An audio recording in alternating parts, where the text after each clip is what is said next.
Eliza Orzeszkowa, The Argonauts. Share this video with friends if you liked it.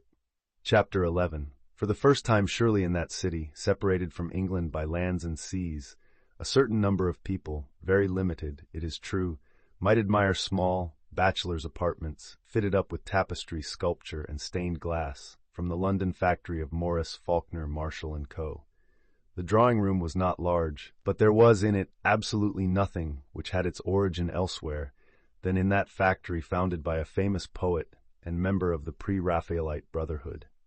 The famous poet and artist, William Morris, had become a manufacturer for the purpose of correcting aesthetic taste in the multitude and filling people's dwellings with works of pure beauty.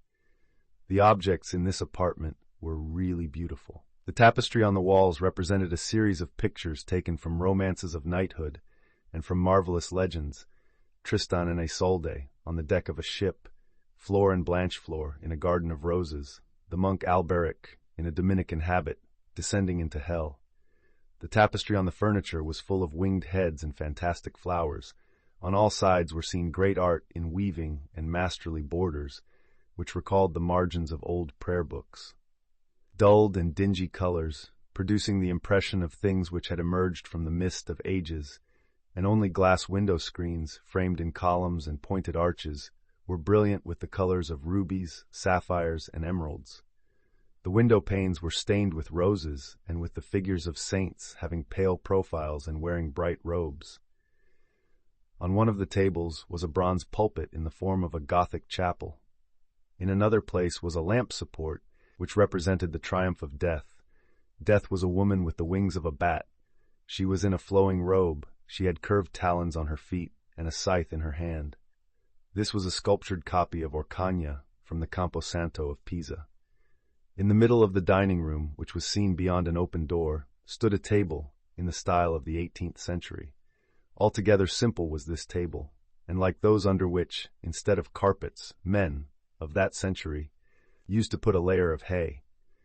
The side table, 14th century, with painted carvings, a box, 14th century, a copy from the Museum of Cluny, with fantastic beasts carved on its cover, and with small figures on the front side, on very narrow niches, figures representing the 12 peers of France. Another box, which was in the bedroom, was like this one, but the carving which covered it represented the anointing of Louis XV at Rheims, Museum of Orleans. It stood at the feet of Brother Alberic, who, in his white habit, was entering the black jaws of hell. It took the place of a sofa, there being no sofa in the room. Both these boxes of wood and iron, immensely artistic, though merely copies of authentic relics, served as places in which to keep objects of art, and served as seats also. Besides these, there were only a few stools, with arms carved in trefoil shape, 14th and 15th century, and still fewer armchairs, immensely deep and wide so-called cathedras, covered with most wonderful stuffs. But everything was there which was needed, if the dwelling was to preserve a purely middle-age character as to style. In the air, slightly colored by the brightly stained glass, hovered something archaic and exotic. Hoary antiquity reigned, and a critical spirit with the odor of mysticism might be felt floating around there. But all this seemed quite comprehensible and natural to anyone who knew Baron Emil, the owner of that dwelling, a trained and exacting aesthete. Moreover, the Baron was of that school called medieval, and as a medievalist he professed homage for Middle Ages romances and legends, for subtle works of art, and for inspirations touching a world beyond the present which resulted from them. 3 years before Marian Darvid, in company with, or more strictly under the protection of Kranitsky, entered for the first time this dwelling, which had been recently furnished. The Baron had brought home from one of the Mediterranean islands the mortal remains of his mother, who had died just before. He had received from her a great inheritance, and to put his interests in order he had settled in his native city for a period. Kranitsky, long a friend in the house of his father and mother, had known him from childhood, and exhibited on greeting him an outburst of tenderness. This amused the Baron, but pleased him also a little. He is a trifle odd, good, poor devil, on the whole, gentle, perfectly presentable, and active. Kranitsky was very active. He went to the boundary to take out of the custom house everything which had come to the baron's address from England, and then helped him in the arrangement of the dwelling, which was attended with considerable labor. Upholsterers and other assistants lost their heads at sight of those knights, ladies, monks, peers of France, and the triumph of death, which came out of the boxes. Kranitsky was astonished at nothing, for he had read much, and knew many things also, but he could not be very enthusiastic in this case. When the installation was accomplished, with his active and skillful assistance, he thought, "The place is funereal, and there is little comfort here." He looked askance somewhat at the boxes with the peers of France and Louis XIII on them. The covers of these boxes, rough with carving, did not seem to him the most agreeable places to sit on. He said nothing, however, for he was ashamed to confess that he did not understand or did not favor that which was the flower of the newest exotic fashion. He visited the baron and spent many hours in his dwelling, and soon he took there a second man, a young friend of his. When Marian Darvid found himself for the first time in the company and at the house of a medievalist, he was confused, like a man who is standing in the presence of something immensely above him. Almost 10 years older, the baron surpassed Marian immeasurably in all branches of knowledge, both of books and life, and his little dwelling was a marvel of originality and outlay. Marian felt poor both in body and spirit. Though a yearly allowance of 6,000 received from his father had not been enough up to that time, it seemed to him then a chip, only fit to be kicked away. As to the mental side, he was simply ashamed that he could still find any pleasant thing in that world which surrounded him, and in the life which he was leading. Commonness, cheapness, vulgarity. The meaning of these words he understood clearly after he had been in the baron's society. Even earlier, he had begun to feel the need of something loftier, something beyond those pleasures of the senses, of fancy and of vanity, which he had experienced, though these were considerable. The substance and nature of these pleasures lay on the surface. They were accessible to a considerable number of people. The baron, in the manner usual with him, speaking somewhat through his nose and teeth, said, "We, the experienced and disenchanted, seek for new shivers, just as alchemists of the Middle Ages sought for gold. We are in search of the rare and of the novel." In search of the rare and the novel in shivers, or universal impressions, sensuous, mental, and aesthetic, Marian went once with the baron, and a second time alone, on a journey through Europe. He visited many countries and capitals. To investigate the Salvation Army, he joined its ranks for a period in England. In Germany he was connected with the almost legendary politico-religious sect which bears the name Fahrende Leute, and again, for some time, in an immense wagon drawn by gigantic Mecklenburgers, he wandered through the mountainous Harz forest and along the banks of the picturesque Saale. He spent most time in Paris, where with the Theosophists he summoned up spirits, and with the decadents, otherwise known as incoherents, and still otherwise as the accursed poets. In the club of hashish eaters he had dreams and visions brought on by using narcotics.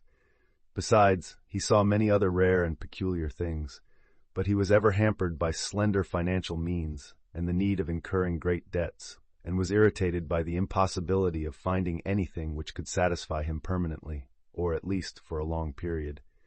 He felt satisfactions, but brief ones.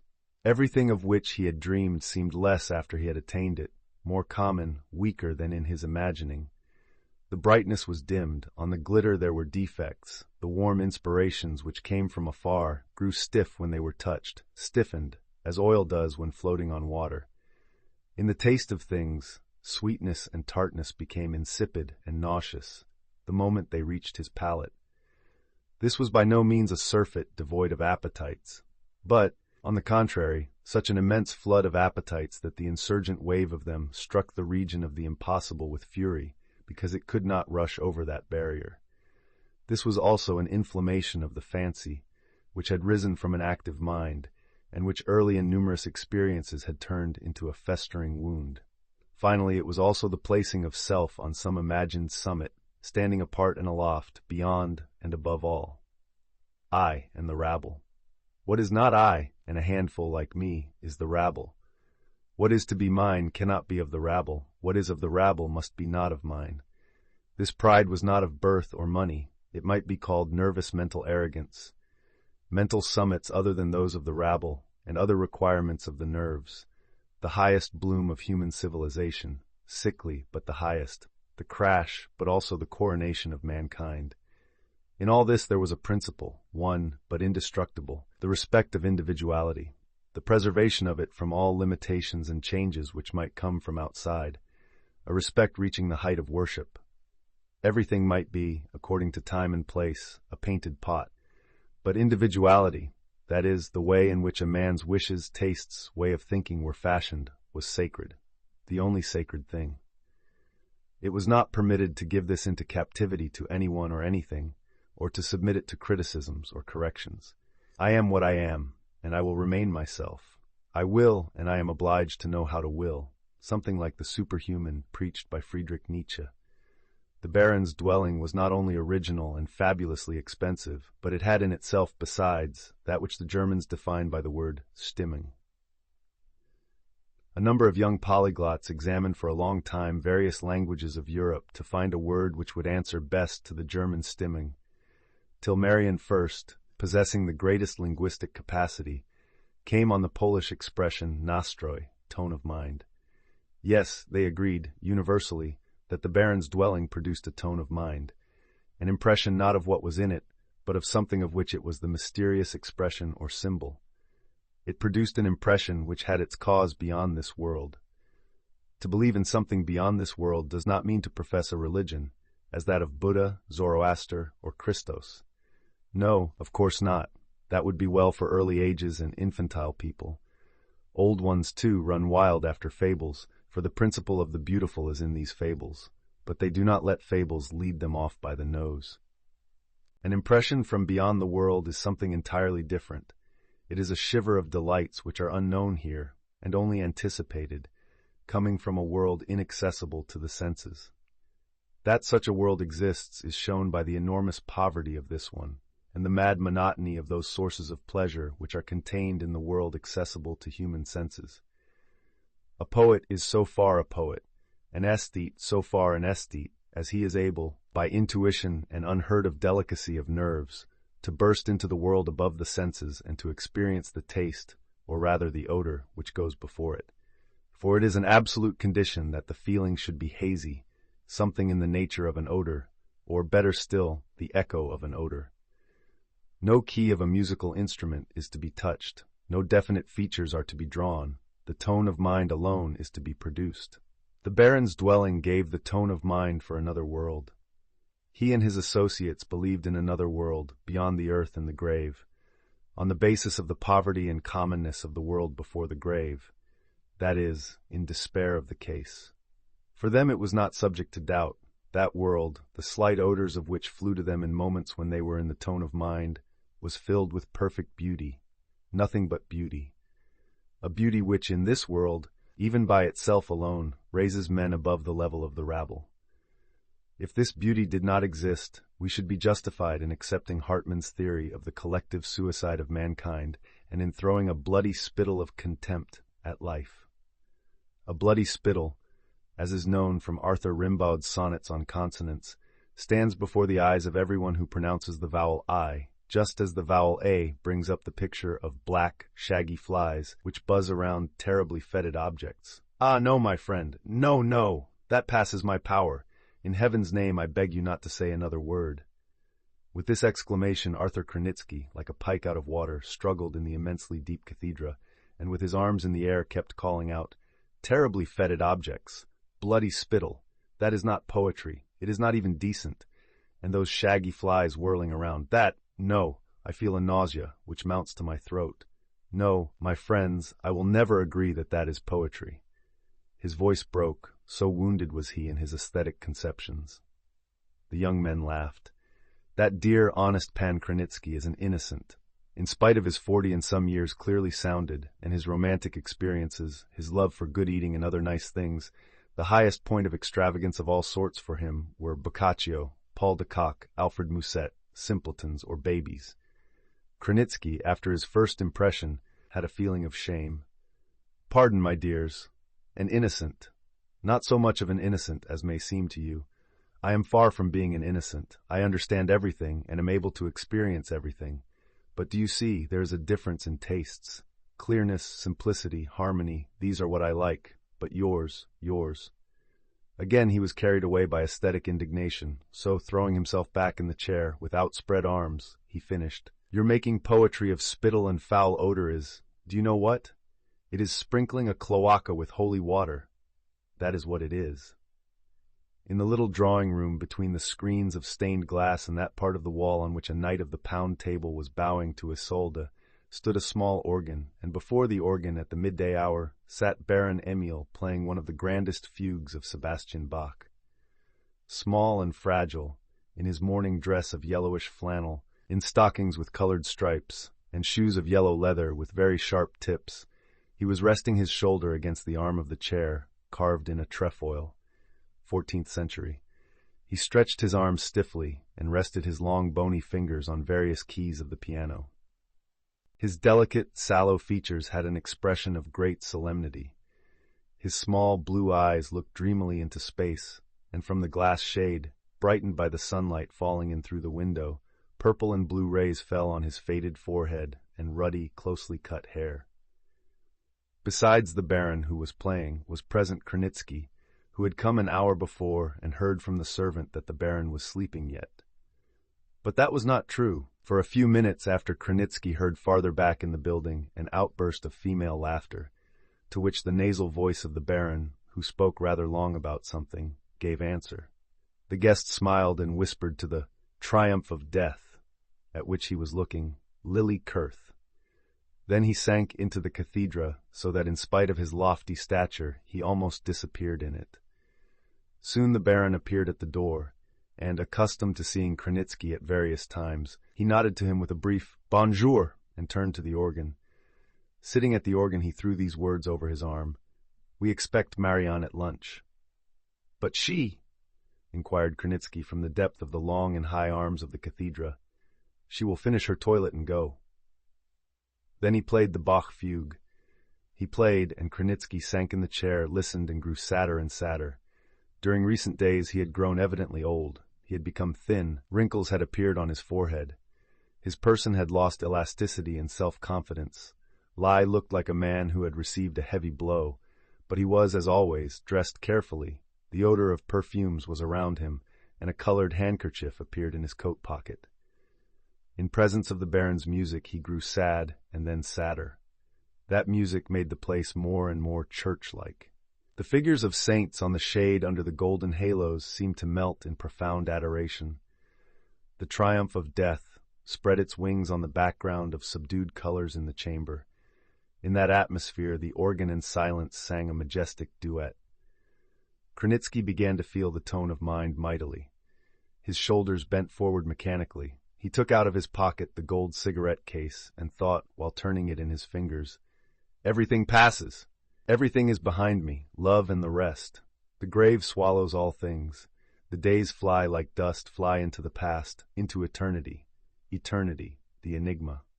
All at once into the duet, sung by the organ in silence, broke the loud rattle of a door, then the rustle of silk skirts, till there had shot through the dining room and halted in the door of the drawing room a creature who was pretty, not large, excessively noisy, and active of body. She had a short skirt, small feet, a fur-lined cape of the latest style, and a gigantic hat which shaded a small, dark, thin, wilted face, with eyes burning like candles and hair gleaming like Venetian gold. The silk, the sable, the incredibly long ostrich feathers, the diamonds in her ears, and the loud burst of laughter cut through the music of Bach like a silver saw. "Eh bien, ne veux-tu pas me dire bonjour, toi, grand beta? Tiens, voilà!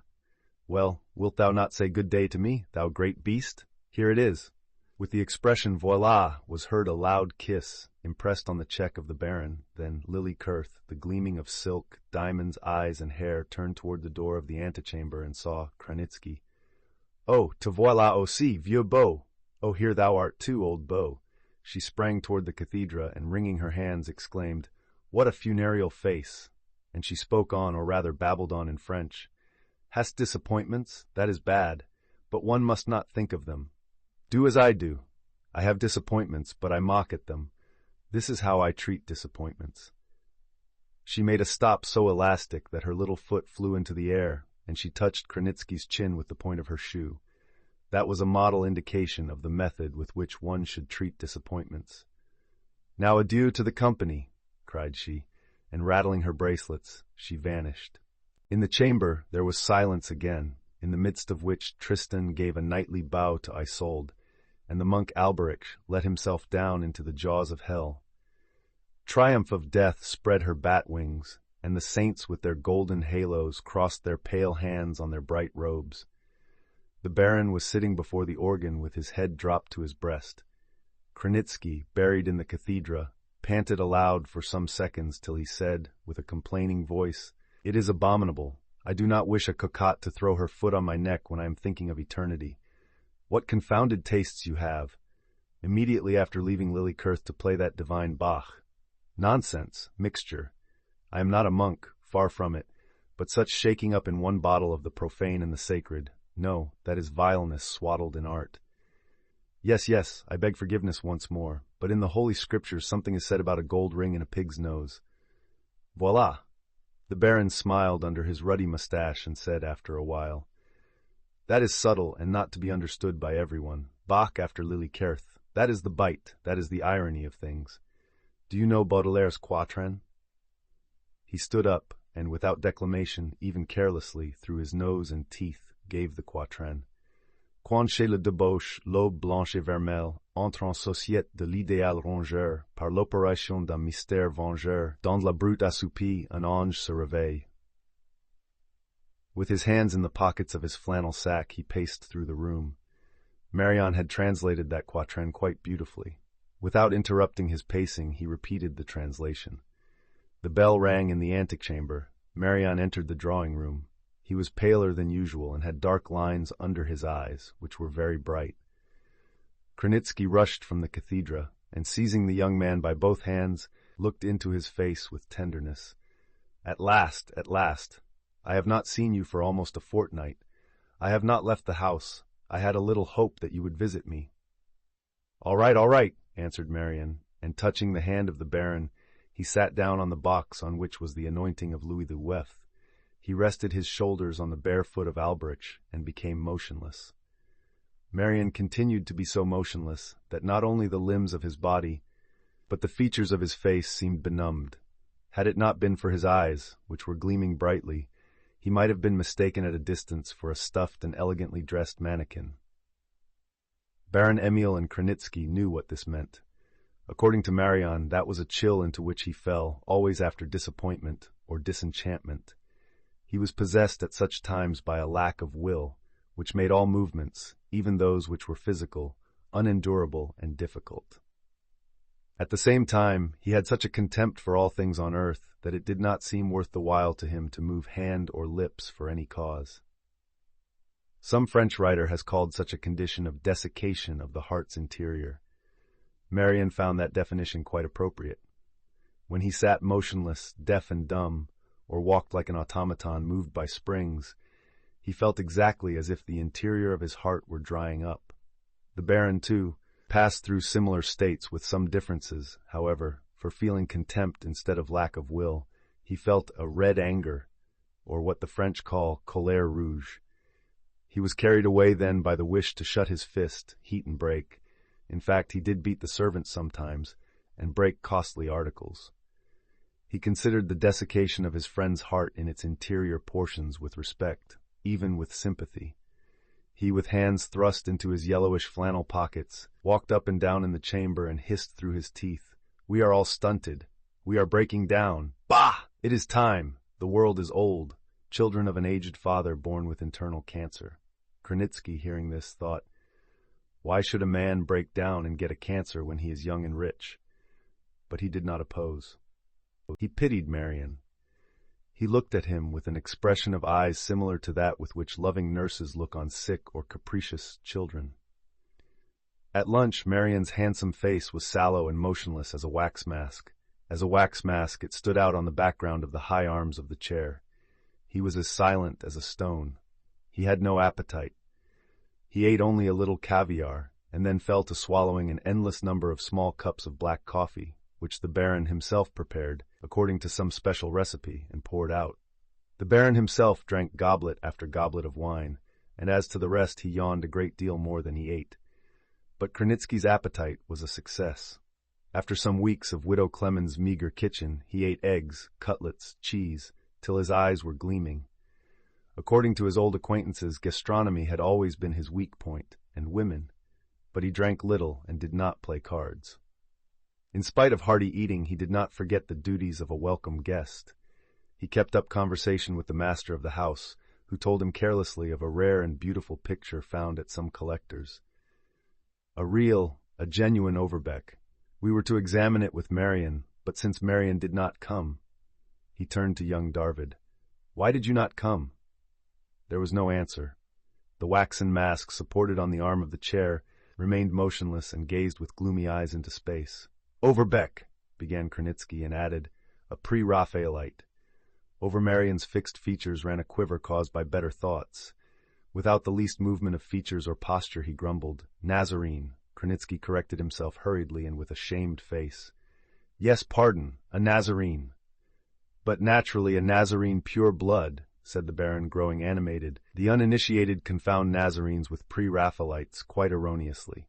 They form a separate school. This Overbeck is a find. I will say more, it is a discovery.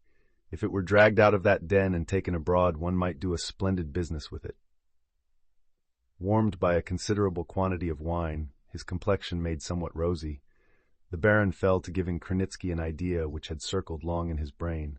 There is in Poland a number of ancient families who are failing financially, and who possess many remnants of former wealth. There are frequently things of high value, not only objects of pure art, but the most various products of former wealth and taste, as for instance, hangings, tapestry belts, china, tapestry, furniture, and jewelry.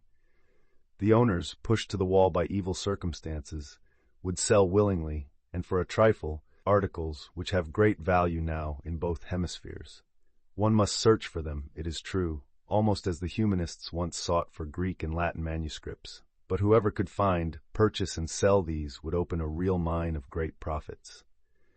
In Europe, England is the country most favorable for commercial operations of this kind, but the richest field is America. To buy here for a trifle and sell in the United States for gold weighed out to you. But, before beginning business, one should go to America, examine the field, form connections, take initial steps. Above all, approach the undertaking with considerable capital and great knowledge. While explaining his idea and the plan of operations which had come to his head long before, and drawing from the glass excellent liquid, the Baron became animated, grew young, his little eyes under their ruddy brows gleamed sharply. And even Marion said all at once in grumbling tones, "It is an idea." "Is it not?" laughed the Baron. Krenitsky listened in silence, with curiosity. Then, halting a little, he said, with some indecision, "If your project becomes a fact, then you will take me as your agent. I know a little of those things. I know where to look for them, and I offer you my earnest services, very earnest." In spite of the jesting tone one could note in his imploring look and in his smile full of timid, uncertain quivers, that he felt keenly the need of fixing himself to someone or something and escaping from the great void yawning under him. All three lighted cigars and went to the drawing-room where Marion sat again on the Louis XII box. Krenitsky sank into a cathedra, and the Baron opened at the window one sheet of an English paper, which shielded him before the light from his knees to the crown of his head. He was silent rather long. Then from behind the paper curtain was heard his nasal voice. "Crushing!" "What?" inquired Krenitsky. "The fair at Chicago."